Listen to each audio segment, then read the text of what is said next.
Vous savez, avec lui, il y a eu les cycles Nicolas Nouzaret, Nicolas Mézy, Nicolas Nouzaret Mézy, Nicolas sans Nouzaret, sans Mézy, mais il revenait toujours au naturel, quoi.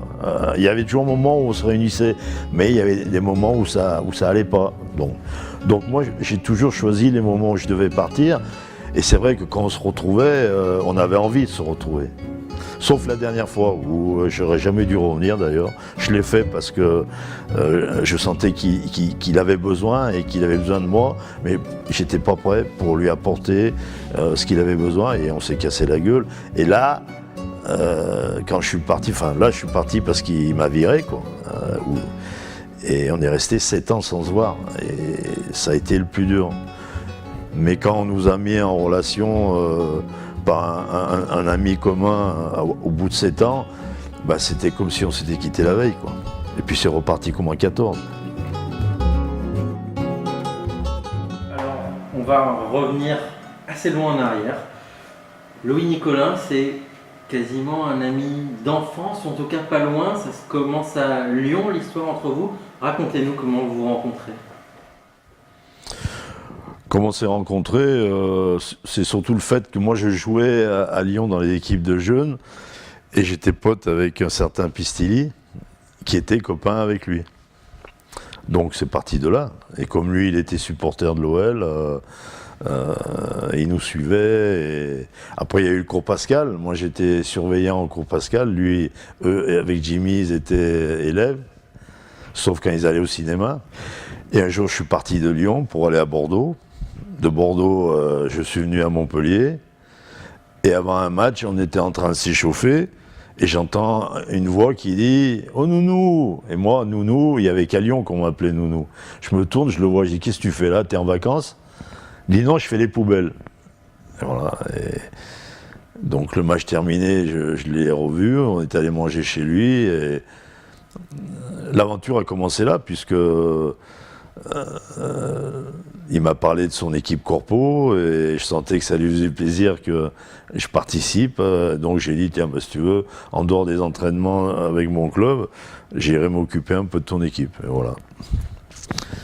Comment il était à l'époque? C'était déjà le même qu'aujourd'hui, ou il était déjà un côté leader charismatique, ou c'était plutôt un garçon timide? Ah non, timide, tout sauf ça. Non, c'est le charisme qui se développait le plus en lui. Il donnait envie aux gens avec lesquels il parlait ou avec lesquels il faisait quoi que ce soit. Il donnait envie aux gens d'être avec lui, quoi, de l'aider. Malgré ses sautes d'humeur, parce que ça, il était d'une mauvaise foi incroyable, quoi. Surtout quand il était dos au mur. Mais bon, ça faisait rien, ça faisait partie du relationnel et jamais il y a eu des choses plus négatives que positives. Je disais toujours, c'est le genre de gars pour lequel on se ferait tuer, mais de temps en temps on a envie de le tuer, quoi. Voilà, mais la preuve, moi je suis parti, je suis revenu et on se quittait toujours sur des coups de gueule et on se retrouvait comme si on ne s'était jamais quitté, quoi, parce qu'il y avait dans le fond quelque chose de sincère. Moi j'avais toujours envie de bosser avec lui parce qu'il était particulier et lui il avait confiance en moi, quoi, voilà. J'ai plus envie de me fâcher avec lui. Comme ça, avec lui je suis bien. Je le vois, on passe des bons moments, on voit les matchs ensemble, on va manger ensemble. Des fois, il me demande mon avis sur des trucs. Mais je sais qu'on se fâchera plus. Le seul moyen de se fâcher avec lui, c'est de bosser pour lui. Ouais, vous parlez de tous les piliers du club dont vous faisiez partie, et même par rapport au Bernard Gasset et aux autres, vous nous disiez que vous étiez quasiment prêt à mourir pour ce maillot. C'était un amour fusionnel, passionnel, quoi, pour la paillade. Moi, j'ai un peu cette mentalité. Dans ma carrière, j'ai toujours eu la chance de vivre des aventures humaines. Mais ce qui s'est passé à Montpellier, ça dépasse tout, quoi, hein. Et donc, vous vous identifiez à un club, à un maillot. Je disais tout à l'heure, parce qu'on parle de la paillade, mais moi, j'oublie pas ce qui s'est passé en corpo, parce que tout a débuté là. Souvent, je lui disais, ton équipe corpo, c'est quelque chose par rapport à ta passion, à ton entreprise. C'était une vraie équipe corpo, hein, avec ce qu'il fallait au niveau des joueurs qui travaillaient dans la boîte. Il y avait 3 étrangers, des gars qui ne travaillaient pas dans la boîte. On dessinait les maillots. Mais je lui disais, tu seras toujours que champion ou vainqueur de la coupe. Et l'année d'après, tu recommenceras à 0. Il vaut mieux prendre Pérol, Latte ou n'importe quelle équipe de la région. Mais chaque année, si tu montes, un jour, tu vas te retrouver sommet. Et ceci ajouté à la rencontre avec Bernard, et il vous a dû vous parler du journaliste de Midi Libre, là, Carlos, qui lui, l'a influencé au plus haut point, parce que lui, il sentait que le football perdait pied à Montpellier et qu'il fallait quelqu'un pour animer la flamme. Et c'est ce jour-là qu'il a déclenché le processus, en partant au ras des pâquerettes, quoi. Hein.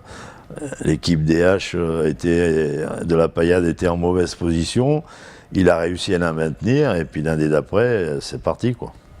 Alors justement, en 1976, vous devenez entraîneur, et vous allez mettre sur les rails un peu ce nouveau club. C'était quoi votre projet, vos lignes directrices à l'époque, votre ambition? Qu'est-ce qu'il fallait mettre en place tout de suite dans ce club qui allait devenir professionnel? Tout. Et je pense que c'est ce qui m'a plu, parce que j'ai cette formation dans la tête. J'ai commencé entraîneur-joueur à Orléans. Les 2 années où j'ai pas pu rester là, parce qu'il n'avait pas la possibilité de prendre le club encore. Et d'entrée, j'étais plus un manager qu'un entraîneur. Un entraîneur, un gars, il s'occupe de son équipe. Il a fini l'entraînement, il rentre chez lui, il pense plus à rien d'autre, quoi. Un manager ou une passion, vous faites l'entraînement des joueurs, des gardiens, vous vous occupez de ce qui se passe dans le médical, vous vous occupez de ce qui se passe dans l'intendance, vous vous occupez de tout. Et des fois, je prenais la sacoche pour aller faire des pubs. Donc c'était vraiment quelque chose où tout le monde devait participer. Pourquoi ? Pour que le club se mette en place et avance. Et moi, quand je fais le bilan de toutes mes présences à Montpellier, j'ai gagné qu'un titre, c'est l'année où on est monté en 2e division.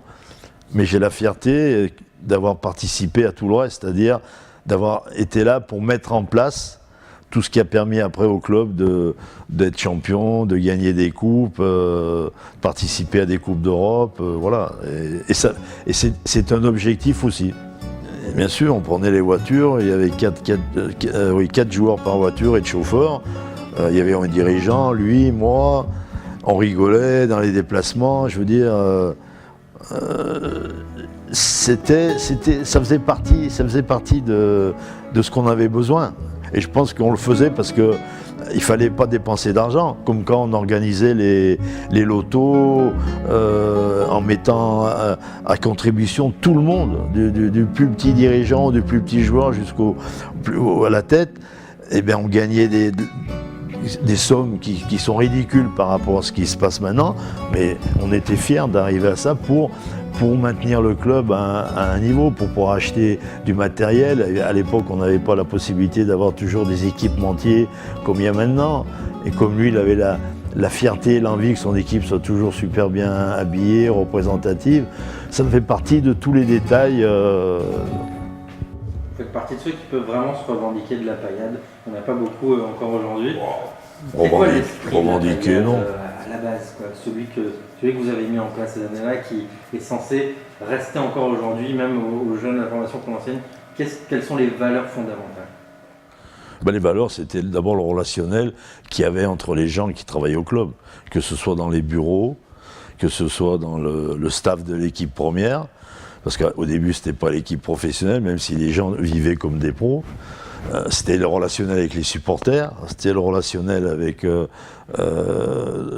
tout ce qu'il fallait pour que le club vive bien. Je pense que c'est ça. Quand vous voyez, on finissait un match le samedi soir, le dimanche, on se retrouvait sur les terrains, à aller voir jouer les poussins, les pupilles, et lui en tête. Donc quand les éducateurs voient ça, quand les parents voient ça, il y a une énergie qui se développe, une ligne de conduite qui se développe, et puis voilà. il en fallait pas plus. Après, je pense qu'il y a eu des complémentarités favorables, c'est-à-dire, par exemple, la complicité entre lui et Fresh. Je crois que le jour où on est monté en 2e division, on était dans le bureau du jardinier au stade de la Mosson, qui à l'époque, il y avait une petite tribune de 400 places, une pelouse et un grillage, point barre. Il a appelé, il a dit voilà, on monte, la Ligue m'a demandé, il faut un stade de 15 000 places minimum, il faut tant de subventions, qu'est-ce qu'on fait? On y va, je vous aide. Et c'est parti de là, quoi. C'est parti de là. On est tombé sur un responsable des supporters, à l'image de Socorro, tout ça, qui a de suite été avec nous et qui a participé à l'aventure aussi, et qui a développé cette mentalité dans les tribunes. Et puis après, c'est l'évolution du stade. Chaque match de Coupe de France, par obligation, demandait à la mairie de mettre des praticables, et le stade est monté comme ça, jusqu'au jour où il y a eu la possibilité, à cause de la Coupe du Monde, de changer le stade et de lui donner une envergure qu'on n'aurait jamais imaginée à l'époque. Comme je dis au début, c'était un stade de tribune de 400 places avec... il nous est arrivé de monter nous-mêmes avec des pelles, avec Nicolas et tous les supporters, des dirigeants bénévoles, les buts derrière les buts de la Mosson. Ça, c'était la mode dans le Sud. Les escaliers en terre avec des planches, parce que les supporters aimaient bien se mettre là. Et bien on l'a fait, on y a participé, quoi. Je veux dire, qui c'est qui peut dire qu'il a connu ce genre de choses et maintenant, c'est même pas la peine d'en parler, quoi. Je veux dire, et ben je pense que si on n'a pas connu ça, on n'a pas connu grand-chose. Si ça se limite seulement à l'essentiel de la gestion d'un club sur le plan sportif, administratif, financier, je pense qu'on arriverait à s'ennuyer plus facilement. Les scolas, c'était... Par contre, nos vies de famille, elles en ont pris un coup. Vous parliez d'aller voir les pupilles, les poussins, tout ça. Et quelque part, c'est un peu vous le premier qui avez créé cette marque de fabrique avec l'association, déjà le centre de formation qui se crée, mais aussi l'association entre les joueurs expérimentés que vous savez aller chercher et les petits jeunes qui poussent, qui naissent et qui vont être encadrés par cette génération plus expérimentée. C'est un modèle qu'on va retrouver beaucoup dans le club par la suite. Ouais, ouais, mais lui, c'est parce qu'il avait envie d'aller vite quand même. Et pour aller vite, il fallait avoir de bons joueurs pour essayer d'avoir une bonne équipe. Et il aimait déjà cette particularité des joueurs un peu particuliers, vedettes, avec un nom, et c'est presque jamais trompé au début de ce parcours. Et voilà, les joueurs qu'il a fait venir en division d'honneur, à l'image de Fleury Dinalo, il fallait aller le chercher, il fallait le trouver comme série. Et il fallait surtout lui donner envie de venir. C'était le plus important. Mais ça ne nous a jamais empêché de faire confiance à des jeunes pendant ce temps-là, quoi.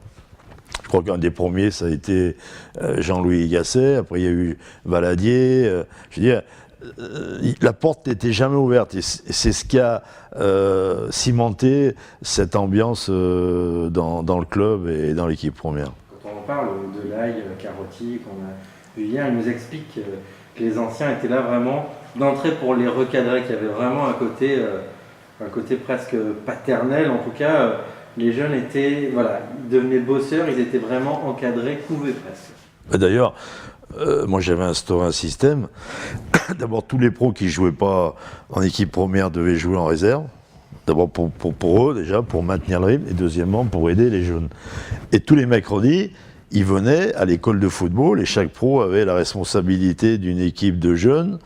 On leur préparait les séances, on leur préparait le sac à ballon, et les gars passaient 2 heures au stade avec les jeunes à faire ce qu'on leur demandait de faire et à faire passer leur message à eux. Et ça a déclenché des vocations, à l'image de Jean-Louis par exemple. Voilà. Mais ça aussi, ça faisait partie de l'état d'esprit. Et lui venait voir les entraînements, venait voir les matchs, comme je vous ai dit tout à l'heure. Et ça n'existe plus. Mais bon, je veux dire, c'est le détail de comportements que je n'aurais jamais fait ailleurs. On était dans une ambiance particulière, comme quand les joueurs, à l'époque, les joueurs se chauffaient sur les petits terrains annexes de la Paillade. On envoyait des gars avec des bâtons pour impressionner les joueurs adverses, quoi. Je veux dire, on était des barjots, quoi. Des barjots, mais pas pour faire du mal, pour développer la passion, parce qu'on était amoureux du club et on voulait gagner des matchs, on voulait atteindre des objectifs, et c'était ça. Parmi ce qui reste en tête aussi pour les gens, donc il y a la formation, on a parlé, les valeurs, il y a aussi les parcours systématiques, exceptionnels en Coupe de France. Ça, c'est un truc qui est resté. En 1980, j'imagine que ça doit être encore un parcours qui vous reste en tête, avec notamment cette victoire contre les Verts, incroyable en quart de finale. C'est des aventures qui sont très fortes à vivre, j'imagine. Oui, puis avant ce match-là, il y a eu la victoire contre l'OM à Alès, alors qu'on était en CFA, et que l'OM avait gagné la Coupe l'année d'avant. Pour arriver là, l'élimination de clubs comme de deuxième division, alors qu'on était en troisième division. La Paillade, je pense, s'est fait connaître grâce à ces matchs-là. Parce qu'à l'époque, ces matchs-là, comme on battait toujours une équipe d'une division ou deux divisions supérieures, il y avait un relief sur elle à la télévision ou autre qui a permis à ce club de se faire connaître de cette manière-là. Et on s'est servi de ça après pour le championnat. Mais c'est vrai que le jour du match contre Saint-Étienne, c'était aussi particulier, quoi. C'est des moments passionnels qui seront jamais remplacés, quoi. Jamais remplacés. Il vous a raconté aussi l'épisode où j'ai inondé un terrain. Non, il vous l'a pas raconté, ça? Ah, on va jouer en Coupe de France. Ça aussi, vous pouvez pas le faire ailleurs que là. On était en deuxième division et on joue. Je crois que c'est l'année où on a battu Saint-Étienne, mais on avait battu Lens avant. On perd 5-4 à Lens au match aller, c'était les matchs de coupe aller-retour. Et avant de recevoir Lens au match retour, on avait un match le samedi à Montpellier et on devait jouer le mardi contre Lens match retour. Et j'avais des gars fatigués, des gars blessés et tout. Et le jour du match, on devait jouer, je crois, c'est Montluçon. À 2h de l'après-midi, j'ai ouvert les vannes à la Mosson. Il avait plu la veille et j'ai inondé le terrain. Match remis, tous les joueurs rétablis. Et on joue le match, on gagne 2-0 et on se qualifie. il faut le faire, ça, quand même. De 83 à 85, vous avez vu éclore beaucoup de talents encore issus de la formation Montpellier-Rennes. Il y a les frères Passy, il y a Laurent Blanc, Baïs, Ferraoui et compagnie. Y en a-t-il quelques-uns, ou un en particulier, que vous avez tout de suite senti comme un potentiel grand joueur? Que vous avez, lui, je sens que c'est une pépite, comme on dit maintenant. Je pense que celui qui paraissait le plus doué et en plus il était attaquant, c'est Jean-Marc, on l'a dit. C'était... D'ailleurs après je crois qu'il est parti à Monaco et voilà, c'était... Après j'ai pas mémoire. J'étais plus collectif qu'individuel.